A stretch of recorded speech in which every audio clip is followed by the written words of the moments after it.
I worry that no one likes me. Do people think I'm weird?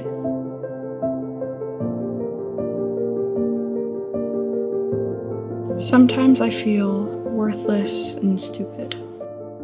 No one would miss me if I was gone.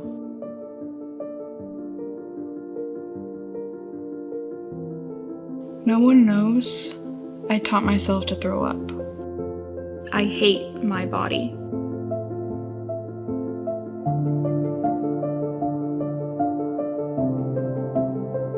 Girls at my school call me a freak. Somebody posted I was queer and I should just die.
Good afternoon, and thank you for joining us today to share, learn, and celebrate our region's very own Tough Cookies, also known as our Girl Scouts.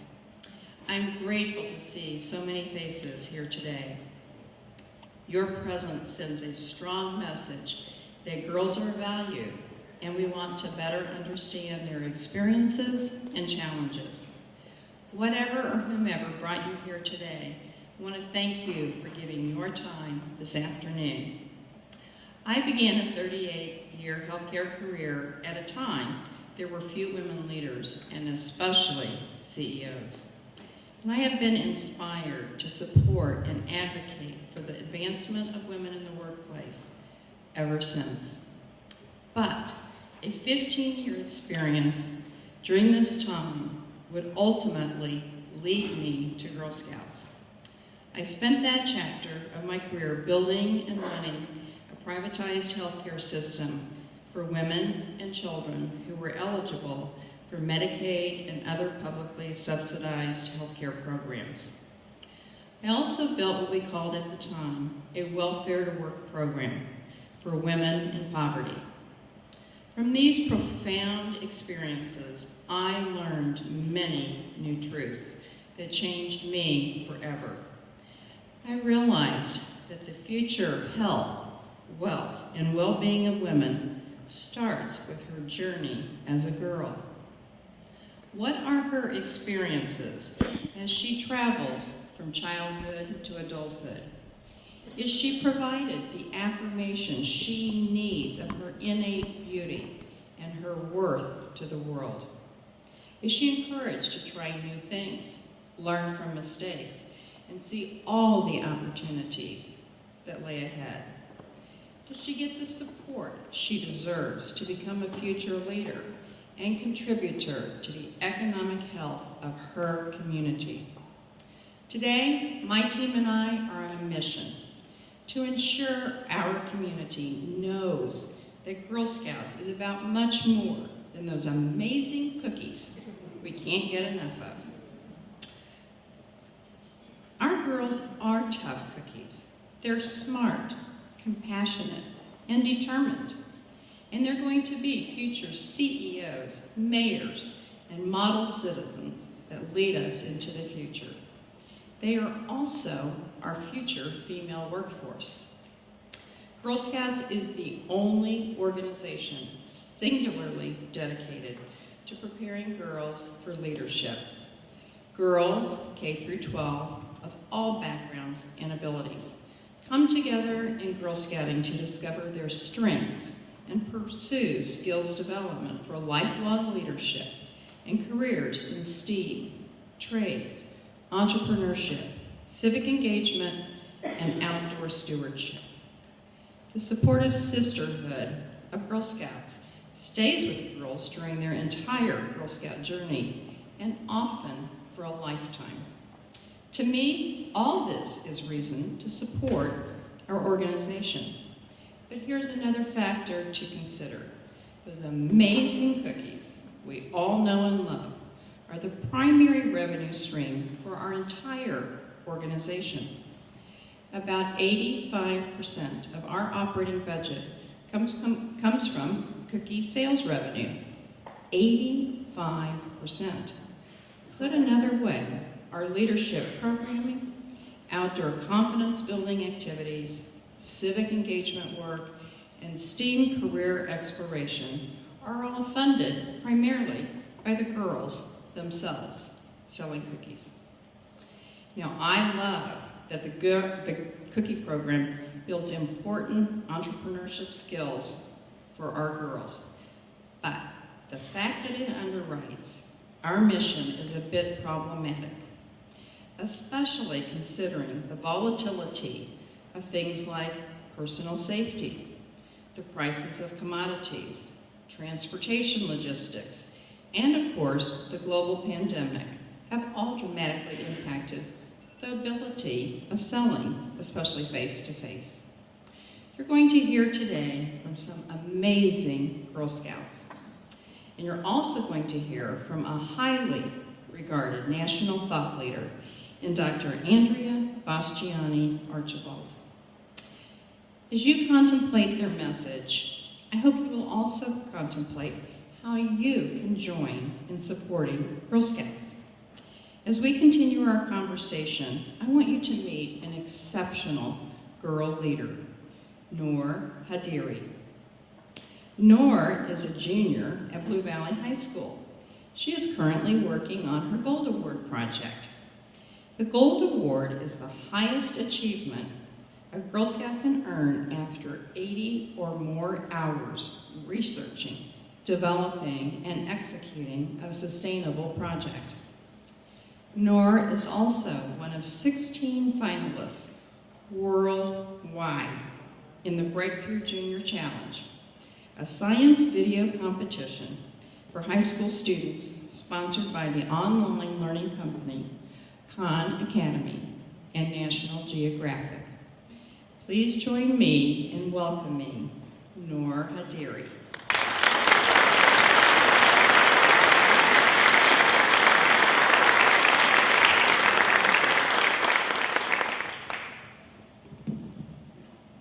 Thank you for the wonderful introduction. I love being a Girl Scout and all the awesome opportunities I have because of Girl Scouts.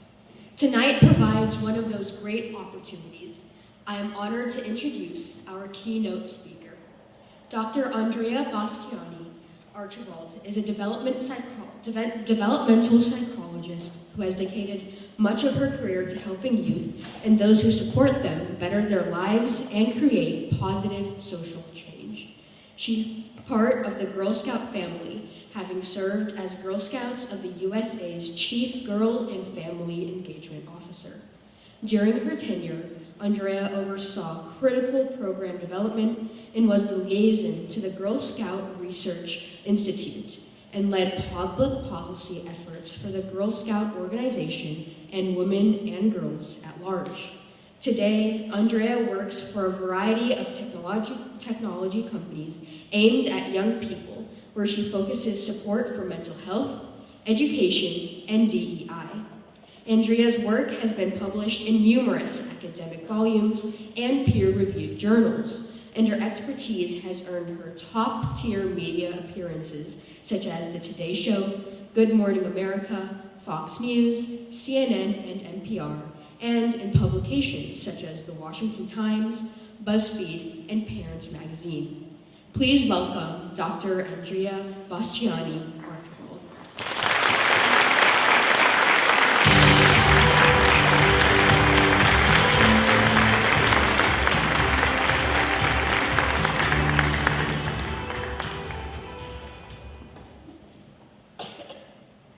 Wow, thank you for that gracious introduction, Noor. I was hoping I could give her a little hug.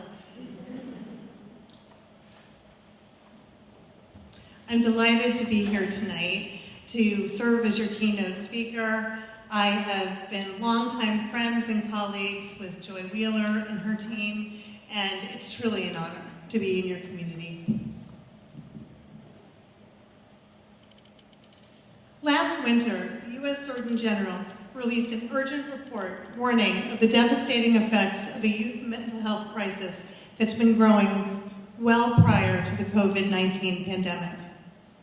And you all might be aware that since the pandemic began, symptoms of anxiety, depression, and other mental health issues have been increasing among young people regardless of their age, gender, or income level. Even pre-pandemic, girls in a national survey reported the highest rates of loneliness on record. And they far surpassed the number of diagnoses for depression and anxiety when matched by background and age with boys.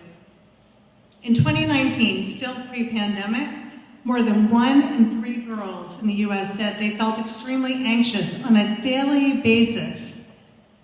But most tragic of all, suicide rates for young girls 10 to 14 tripled between 1999 and 2007 and have increased 13% since then.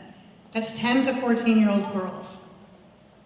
According to research from the Trevor Project, in 2022, 50% of LGBTQ youth reported they were interested or seriously considering attempting suicide. 18% actually did. That's nearly twice the rate for youth generally in the US, and I think we can all agree that's far too high. If we take these data at face value, it appears that at minimum, the COVID-19 pandemic exposed and then accelerated a mental health crisis for our nation's youth. And this isn't really surprising. Pandemic-fueled isolation, on top of worries about serious illness, the passing of family and friends, economic challenges, difficult living situations, and then the loss of normative rites of passage and experiences, like moving up ceremonies or Girl Scout bridging ceremonies, graduations, proms, dreams of first careers in college. They all went to the wayside. During this time also, young people and all of us have witnessed racism, civil unrest, political polarization, and extreme violence in our schools and our communities and our world. The stress felt for people of color and or those living in poverty has been even higher. Specifically, Black and brown young people currently have higher rates of depression and anxiety than their white counterparts, and Black girls currently have the highest rates of attempted suicide. It's been called a perfect storm for these girls because they're experiencing racism, mental health challenges, as well as lingering effects of the pandemic. And too often these girls are misdiagnosed or have little access to treatment. Such cumulative stressors or stressful event upon stressful life event risk rendering any of us incapable of adapting to even everyday challenges and increase the likelihood of experiencing ongoing anxiety and just general feelings of hopelessness. While everyone goes through difficulties from time to time, when multiple life events occur in a short period of time, the effects or impacts on our minds and our bodies and our relationships, they tend to stick around. And for our girls, the reason we're here today, this more recent confusion and chaos noted in our program is only exacerbated by years of subtle and overt experiences of inequity, unrealistic expectations and pressures, as well as a general lack or sense of lack of investment or value in girls and women. There are negative ramifications to our not paying attention to girls and to all of us. Let's consider some of these fairly harsh realities. Studies show that in co-ed learning environments, remote or in person, Boys receive 8 times more attention, good or bad, and more praise overall just for answering a question, right or wrong, than do girls. Girls receive more criticism for wrong answers. So who can blame them for not wanting or being willing to raise their hand? Furthermore, boys are allowed to problem solve independently in the classroom, whereas teachers tend to step in and help girls, leading them to question their abilities. In traditional classrooms, girls learn that their success is really about being polite, respectful, liked by others. And in the process, they learn to trade in their authentic feelings, ideas, their thoughts for good GPAs. And outside of school, more than 1 in 10 US girls in the US, or US girls, of course in the US, reports being catcalled before her 11th birthday. 85% report gender-based harassment or street harassment before they turn 17, and 70% before they turn 14.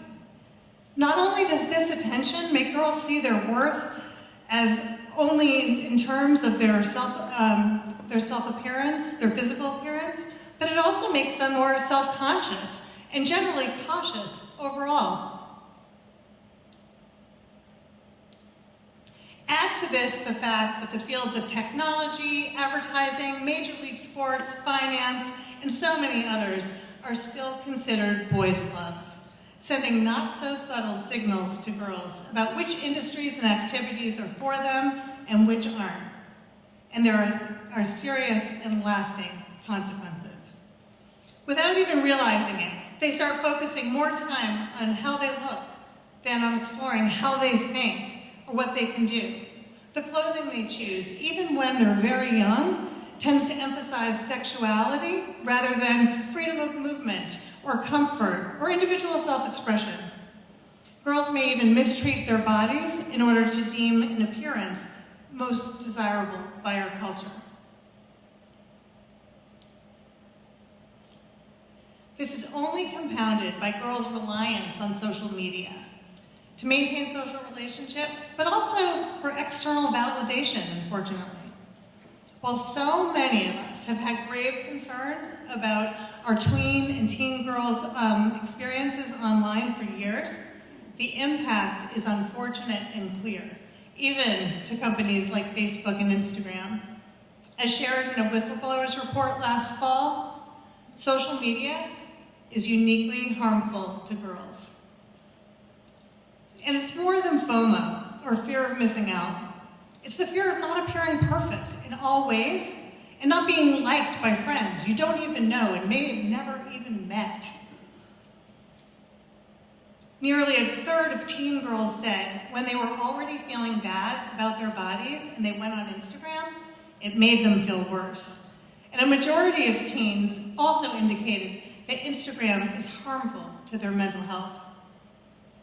Now, if you ask girls today, and we will later, these findings are no surprise, but they also say it's impossible not to be online and aware of what people think of you. Girls are tough, but like all of us, they have feelings and they care deeply. Most devastating of all, even casual, belittling language, online or off, creates an environment in which girls are less likely to speak up and share their ideas, less likely to think they're qualified for powerful jobs, and less likely to report instances of harassment or violence. Often girls and women worry that they're in part to blame for the way they acted or what they wore, and they don't want to look like they're making a big deal over nothing. And it's not just girls who suffer from this kind of language. Boys do too. When they hear speech that objectifies, belittles, or normalizes violence against women and girls, they're at risk of growing up with a warped sense of masculinity, one devoid of empathy, compassion, and respect for half of society. And that's a gender stereotype that isn't healthy or good for anyone. Beyond that, it also confuses boys and gives a bad name to men, most of whom do have a great deal of respect for girls and women. To bring it closer to home, I did some work to get to know the Kansas City community and the larger region. Not unlike other areas I speak in, there are diversity challenges, workforce and leadership gaps, as well as systemic issues of inequity. In fact, women in Kansas City who participated in town halls late this last summer identified challenges with access to childcare, access to health care, and pay inequality as their primary issues of concern today. Have no doubt, girls are watching. They see the women around them. They see them working so hard. And it's altering their sense of themselves and their expectations for what they can achieve in the future. Girls have been toughing it out for far too long, and they deserve better. Not to mention, we all benefit when girls' needs are supported and their interests are advanced. So it's sounding a whole lot like we invited you here tonight to help us save girls. Not at all, because actually, we're flipping that narrative. They don't really need it. We need girls even more than they need our help.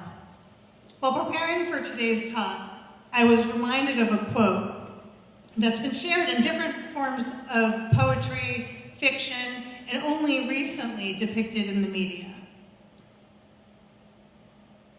She wasn't looking for a knight, she was looking for a sword. So what happens when we give a girl a sword? She takes on her own battles, and of course this is a metaphor. A little something about me, I'm a total pacifist. I was the mom whose two sons weren't allowed to watch Disney movies for the fear of the violence portrayed as well as the power imbalance between the genders. I didn't want my boys growing up thinking they had to ride in on white horses and save girls. Some newer films and television shows finally depict girls in more powerful roles, and they're often saving all of us. But how often do girls get to experience this in their day-to-day lives? In little and bigger ways. Too frequently, we adults see girls as needing our saving, or we're concerned, with the best and most loving intentions, that they might trip and fall, or they might fail at something, and they'd be incredibly upset. We swoop in like the prince, but what's the message to girls? It's actually no better than some of those messages I shared earlier. I've often said that the best confidence boost for girls is having high expectations for them. Not extreme and unrealistic ones, but instead expectations and support that suggest our belief and willingness to invest in their abilities.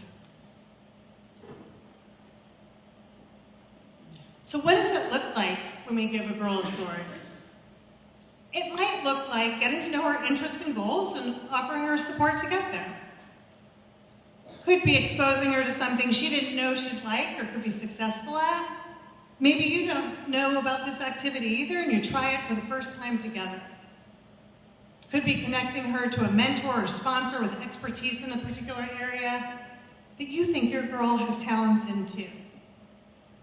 It might sound like, I think you can do this. What's your plan? Or ask her opinions about significant and real things, not just the outfits she prefers or what she wants for dinner. We know girls have strong opinions, and we need to hear them and take them seriously. When we give a girl a sword, we're communicating trust in who she is and who she wants to become. We want her to try something her way first. We might even say, I'd love for you to do this if you'll do it better than I will. And she might. Or she might do it differently, and you might learn something in the process. So what does it look like when we give a girl a sword? It's not unlike what it looks like when we give a girl Girl Scouts. Our girl-only space offers girls the exposure and real opportunities, the time and practice to try their hands at activities they might not have thought they'd be good at, interested in, or were for them. At Girl Scouts, girls are more likely to speak openly even if they're unsure if they have a correct answer or a widely accepted opinion. They necessarily assume leadership positions on the debate team, in the science lab, and when doing community service projects. Be it engineering and technology, finance, or environmental stewardship, it's all of this that builds real skills. And skills are what build confidence. And this fuels the talent pipelines for communities across industries that will surely solve our world's most pressing problems. Girl Scouts is inclusive and collaborative when too often girls are in settings that are exclusionary and overly competitive. At Girl Scouts, we show girls that girls and women have their backs, especially, if not just, in those most challenging times. They're encouraging others to take healthy risks, to try new things, and cheering for in others' successes. And this just feels safer. In all girl environments, I like to say, there's no one way to be a girl. The differences between us become more obvious, understood, and celebrated. And this is incredibly important because American girls today are more racially, ethnically, and socially diverse than ever before. And you should know the Girl Scouts of Northeast Kansas and Northwest Missouri serves girls from all backgrounds and experiences and is reflective of each of the individual communities they serve. Longitudinal research from the Girl Scout Research Institute, or GSRI, shows that African American and Hispanic women who are Girl Scouts rate a higher impact of the Girl Scout experience on their lives than do women from other backgrounds. A different GSRI study also notes that girls from lower income backgrounds in particular were more likely than their non-Girl Scout peers to have an adult in their lives who helps them pursue their goals. That is, an adult who not only extends leadership benefits and social emotional support, but also for social capital. All girls, regardless of backgrounds, deserve educational and leadership opportunities like Girl Scouts. All girls deserve this sword. And it's not overstating it to suggest that the skills girls acquire through Girl Scouts are critical to their life success. Findings from another study from the Girl Scout Research Institute shows that Girl Scouts works. When matched for age, race, and income level, and compared to their non-Girl Scout peers, Girl Scouts are more likely to exhibit stronger leadership skills and take active roles in decision-making, earn better grades, and have higher academic aspirations, remain confident about their futures and positive about themselves, even during those kind of challenging middle school years. Have adults in their lives who help them pursue goals and think about their futures, participate in fun and challenging activities that shape their character and open them up to new education, employment, and economic opportunities. We all want these outcomes for our girls, and we all want these women in our workplaces, in our communities, in our world. As females naturally give back to their families and communities, through their service, through their leadership, and financially.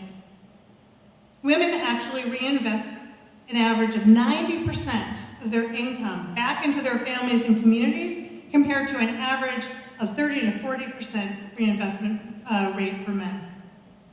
Investments in women and girls strengthen communities' abilities to grow, innovate, reduce poverty, govern effectively, and live peacefully together.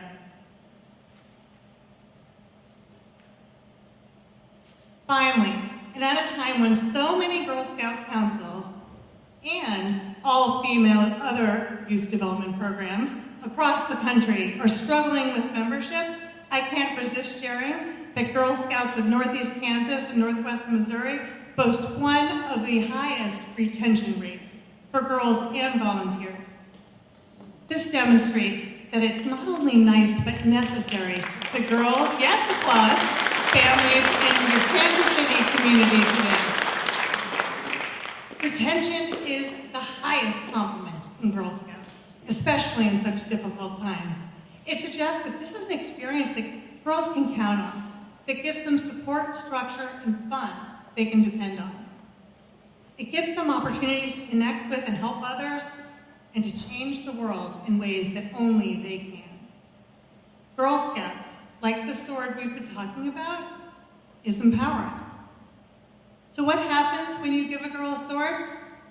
Better yet, let's celebrate what happens when you give a girl Girl Scouts. But you don't need to just take it from me. It's time for our girl panel. So let's hear from the Girl Scouts themselves. I'd now like to welcome the real experts to the stage, Girl Scouts from Northeast Kansas and Northwest Missouri.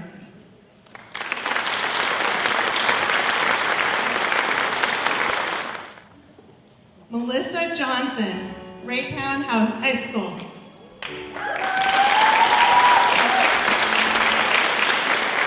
Emily Nitz, Olathe High School. Olathe South, sorry, in case there's an Olathe North. Caroline Place, Blue Valley North High School.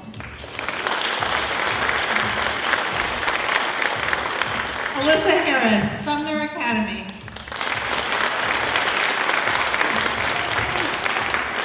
And Ella Johnson, St. Teresa's Academy.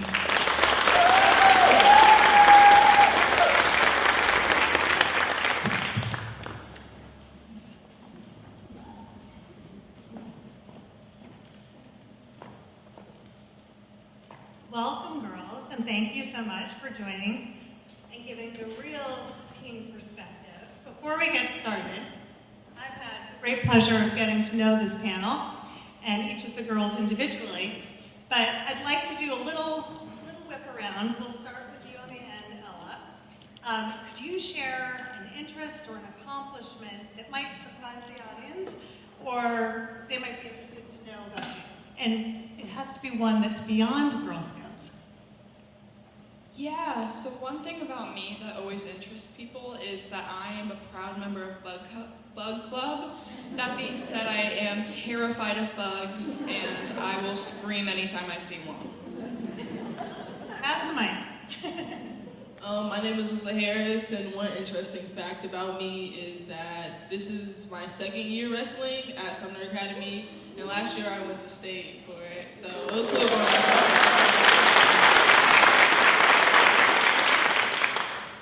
Hi, my name is Caroline. And an interesting fact about me is I am a Shakespearean actor, and I act with the Heart of America Shakespeare Festival. It was actually my first introduction to acting when I was 7.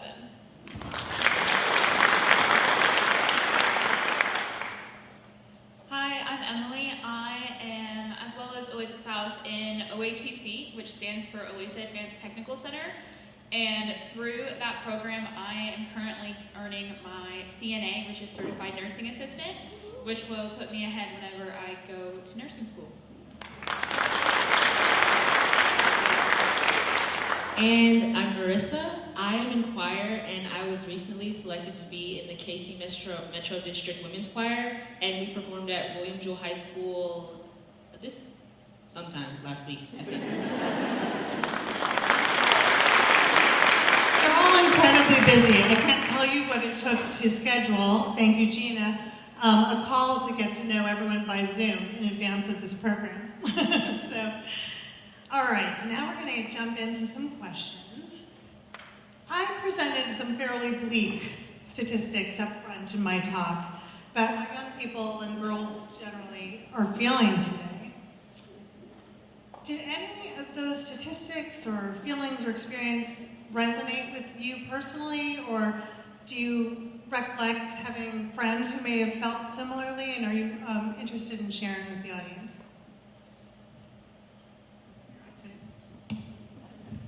So one of the statistics that was shared was about social media.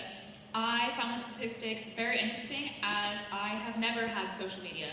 I don't have Instagram, Snapchat, TikTok, even Facebook. That is all a credit to my parents. But I have found that it made a huge difference in who I am today. I can confidently say that if I had social media, I would not be able to speak in front of you today. I believe that it has made me more of a people person, more able to speak, and more confident in myself than if I would have had social media. Can I ask a little follow-up? So early on, when your parents were saying, nope, no social media, and your friends were going online, were you okay with it then? Or... No. I'm a parent too. No, I have fought with my parents throughout this whole thing, but from the end, I can see why it was a good decision to not let me have social media, and I respect the decision because I believe that bullying is so much worse through social media, and I believe that I am better for it. Good. And Thank then you. Interesting. with that, having social media, the statistic really does hold true. Like, scrolling down Instagram, envying the people you see, that's like true. Like, anybody I know would say the same exact thing I'm saying. It's just really hard to wrap your head around knowing that you're you and you're you and you need to be you and you're good the way you are. Social media just really has that kind of stigma where it's just hard to understand that. Anyone else want to share anything on the stats around mental health challenges or feeling lonely or those rites of passage maybe that, kids your age lost during the pandemic and its effects on you or friends? I'll go. I feel like during COVID, with like not being able to see like your friends at school, I've always been like a person who like enjoys going to school, and it's not always, but like the learning part. I enjoy like the other things outside of school, like that still like involves you in school, like the sports and like the activities, like the people and the teachers, and like just the bonds that you meet. And like losing that over the year and just like seeing everyone over like a blank screen, it like kind of sucked. So then like when she mentioned like being lonely, I don't feel like I was necessarily lonely because I had like my family and like I still got to see some of my friends, but it was just really different and it was hard to adjust from having like people around you 24/7 because I'm a people person. I love people, I love getting to know people, like I'm always talking to like somebody new. But I feel like just not having that just like really like drains you. And like some people think that talking to people all the time and like it's different for other people. But talking to people all the time can like drain you. But I think that talking to people makes me like more happy. So it was kind of hard over the pandemic. An additional fun fact about Alyssa: she was the homecoming queen. You knew I had to get that out this year. Isn't that amazing? These girls are accomplished. She likes school, and her peers know it. Good. So my guess is that some people in the audience are surprised to see a panel of high school age girls, because when people think of Girl Scouts, they often think of who I call our littlest leaders, like brownie uniforms, selling cookies out front or in the community. Why have you all stayed in Girl Scouts? What's unique about this experience? I truly don't believe there's any community like Girl Scouts. I mean, I think everyone in the Girl Scout community has pushed me to be the best version of myself, and it's encouraged me so much, and I don't think there's anything like it. To add on to that, like even though I said I do like school, it was just like going into Girl Scouts, I felt like a different person, and like that person was like my actual self. Like I was so comfortable with the girls in my troop, and like I'm still friends with them now, we're still in the same troop, but I feel like I was just like myself, and I wasn't afraid to be myself in my troop meetings, so I was just like really thankful for that. Yeah, I'm so grateful that my mom thrust me into Girl Scouts as a little kindergartner. I am a fourth generation Girl Scout, so it was really important to my mom that I did what my grandma and my great-grandma did. But I also think that I was incredibly blessed and lucky to be put in the troop that I was, because my best friends right now, from kindergarten all the way to I'm a sophomore now, are still my best friends because we were in the same Girl Scout troop. And they're still in Girl Scouts with me. We're all working towards our Gold Awards now. And I know that that's not the case for everyone, but it was for me. And I think that a lot of really wonderful friendships can blossom through Girl Scouts. So I stayed in Girl Scouts because I believe that Girl Scouts can provide a bunch of opportunities that you can't experience not being in this program. Personally, I was able to do something called Girl Scout Destinations, where I traveled to Costa Rica and Panama for 14 days and completely paid for it all through Girl Scout funding and like cookie sales. And doing that, I got my scuba certification, got to travel alone without parents. Yes. So all of those things that I've done, I would never have been able to do if I wasn't a Girl Scout, and I think that it's made me a better person. I also agree about doing different activities. One thing I've done with Girl Scouts is cookie construction, and that is taking cookie boxes and building them into literally anything. We work with different architectural companies, and they help us develop our idea and allow us to do what we want. I think one year we built a bridge and built the Girl Scout insignia, and things like that just, I don't have any, I don't want to be an architect, but allowing me to be able to do that and have that experience is something Girl Scouts has always let me do. If I wanted to experience something in science, I'd be able to do that. If I wanted to go into baking, cooking, I'd be able to do that through Girl Scouts. So there's just so many outlets Girl Scouts allows you to do, and I love that about it. That's great. So what I'm hearing is exposure to things, even if you end up not loving or sticking with them, is a great thing. What I also heard from Caroline that I just love and I want to call out for the audience is Girl Scouts isn't an after-school activity, even if it may often happen after school. It's a consistent and sustained program, often with relationships that you develop early on. It's like positive peer pressure. You're staying with those girls over years' time. And I mentioned changing the community in ways, in positive ways that only you all can from your vantage point. What are some things in your community or in the world that you are working to change right now? Or if you haven't started working to change them, what are some things that are kind of keeping you up at night that you'd like to change? I think for me personally, being a Black girl, racial things really just impact me, seeing them on social media, watching discrimination in TV stores with the police, thinking that could be me, that could be any of my family, that could be any of you in this room. That really hurts me and just doesn't seem right. Thank you for that.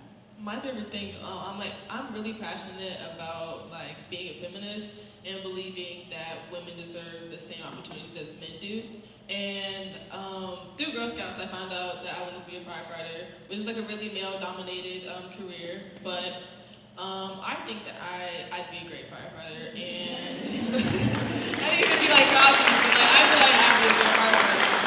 But I love the fact that I met a lot of female firefighters who pushed me into that passion that I didn't know I had until this summer. So. I think that one thing I'd like to change is how we perceive girls based on what they do. I'm a cheerleader at my high school, and unfortunately on the first day of school every year, we wear our uniforms. Wearing your uniform says a lot about you and who you are based on our perception of cheerleaders. So I wore my uniform on the first day to my chemistry class. I'm in honors chemistry, and it's a fun course, I enjoy it. But my lab partner has decided that because I'm a cheerleader, I can't have any intelligence whatsoever. You know, she's wearing a cheer uniform, she must be not real bright.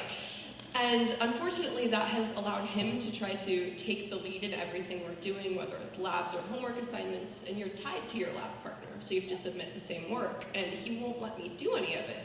So my chemistry grade is not the best right now, because lab partner wants to do all of it. And I know that I could get better scores, or at least a little better than what we're doing right now. And I think that we need to put what girls do and what interests them aside when we're judging them, because cheerleading does not always equal stupid or mean girl like it does in the movies. I like to think I'm relatively smart and not a mean person, but... We're a little more complex than sometimes we're portrayed, right? I was the nerdy cheerleader too. All right, so we opened this panel with sharing an interest or an accomplishment, something that might surprise the audience. To close it, if you can each share a response, we'll start down here, Marissa. If you could tell the audience something additional about how they could help girls and young women today, what would you ask them to do? What would you tell them? I would say listen. Just knowing someone is there to talk to you, that has advice for you, is just so comforting. Listen to girls, listen to what they have to say, try to implement what they have to say into what you're doing, because it really can change the way a girl thinks and goes about life. Just knowing someone is listening and is willing to help them better themselves. I would say being understanding of what we are going through.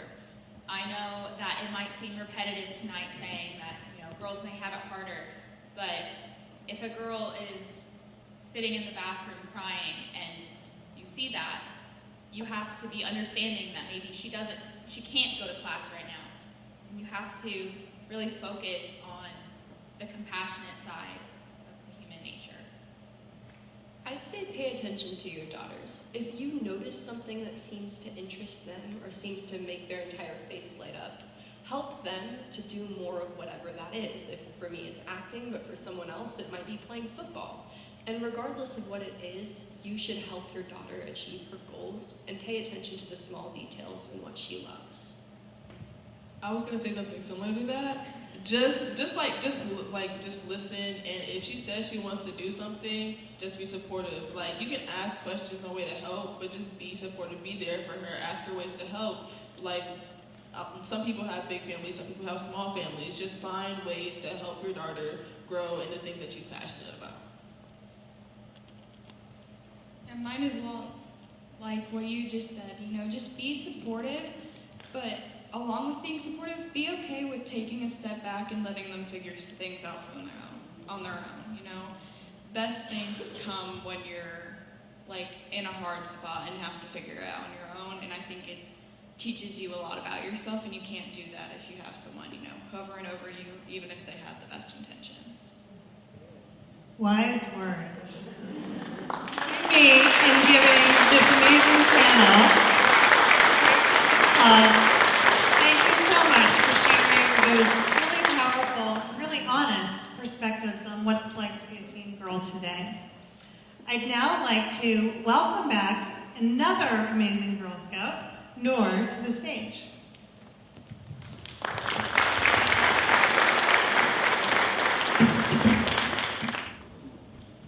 Thank you, Andrea, Marissa, Emily, Caroline, Alyssa, and Ella. Now it is time to bring our co-chairs to the stage. They are certainly a dynamic duo. Former Kansas City Mayor and Chief of Staff and co-founders, Wickham James Strategies and Solutions. Please join me in welcoming Sly James and Jody Wickham.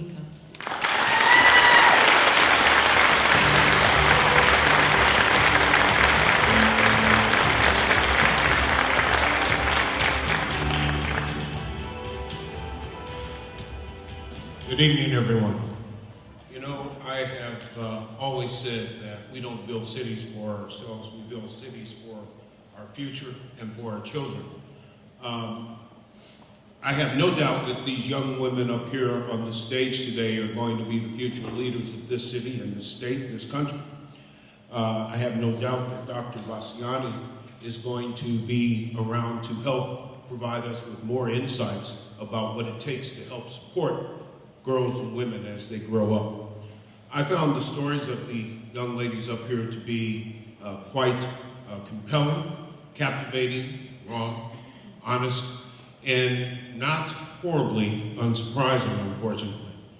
Girls and women have no doubt made significant strides in society today, but for all our talk about equality, we have a lot more to do, and we are not where we need to be. For example, across this country, only 1.6% of annual giving has benefited women and girl-focused organizations. Here in Kansas City, 85% of Girl Scouts' budget comes from selling cookies. I happen to be more of the nuts and chocolate vein myself, but they're selling those too. Put another way, the girls have to raise their own money to do the things that should be done as a matter of course for them. I can tell you also that that's not the way Boy Scouts operate. There's a very big difference in that. You all know me well enough to know that I believe at where Boy Scouts and boys are treated, girls should be treated the same. There should be no difference. My granddaughter is a Girl Scout, and she deserves exactly the same type of opportunity, resource allocation as my grandson. Thank you.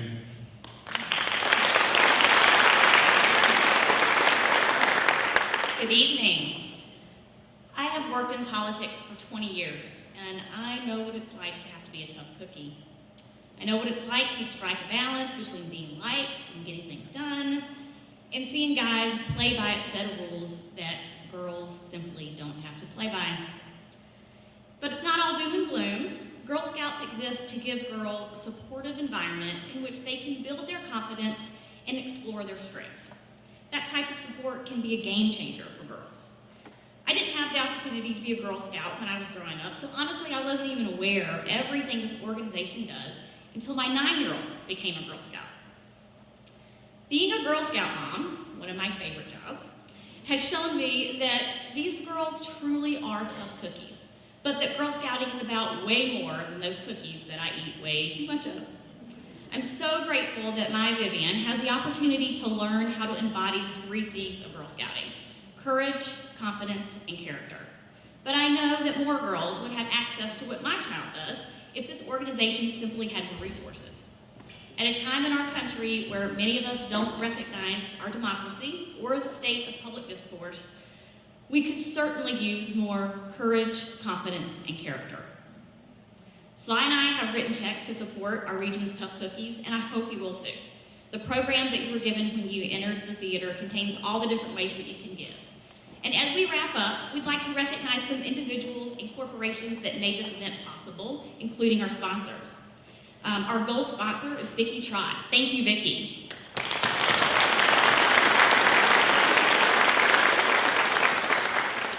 B&IM, Mark One Electric Company, and Willoughby are our silver sponsors. Thank you. And KBC Health Systems, Centric, and Holmes Murphy as our bond sponsors. We'd love to invite every one of you to a reception downstairs. You're welcome to take the steps, and there's also elevators. We're gonna have some Girl Scout cookie-inspired cocktails, I'm not even kidding, and charcuterie boards, and Sly and I will be there and hope to see you there. Thank you so much.